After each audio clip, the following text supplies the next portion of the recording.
সে তওবা করত, আবার গুনাহে লিপ্ত হতো। এভাবে সে 70 বারের অধিক তওবা করেছে এবং প্রতিবারই তা ভঙ্গ করেছে। ভিডিওটি সবাই মনোযোগ দিয়ে শুনবেন, আপনার অন্তরটা কেঁপে উঠবে।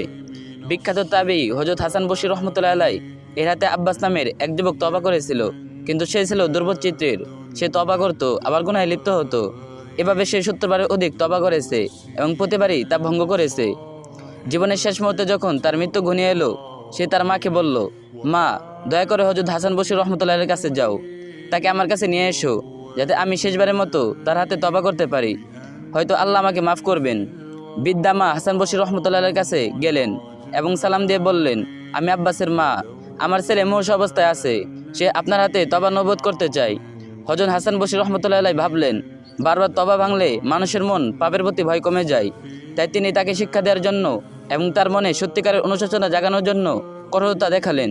তিনি বললেন, যাও, এমন লোকের আমার কোনো প্রয়োজন নেই যে বারবার তওবা করে আর তা ভঙ্গ করে।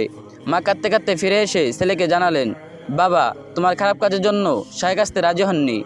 এ কথা শুনে আব্বাস আল্লাহর কাছে ফরিয়াদ করলো, হে আমার ইলা, হে আমার মাওলা, শায়েখ হযরত হাসান বসরি রহমতুল্লাহ আলাইহি আমাকে তাড়িয়ে দিয়েছেন, কিন্তু তুমি আমাকে তাড়িয়ে দিও না, তুমি আমার আশা ভেঙ্গো না।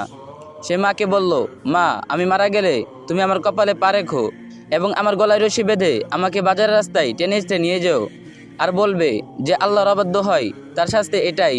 হয়তো আল্লাহ তাআলা আমার এই অপমান দেখে দয়া করবেন। এ কথা বলেই আব্বাস ইন্তেকার করলো।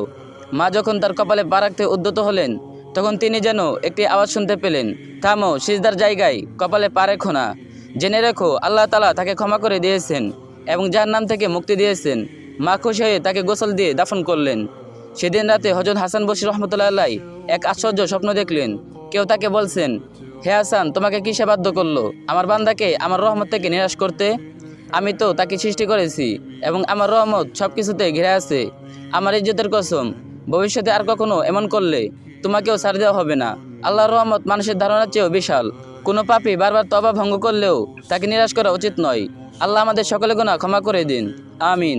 এই ভিডিওটা অবশ্যই একটা শেয়ার করে দিন, আর যে যত পারবেন কপি লিঙ্ক করে দিন।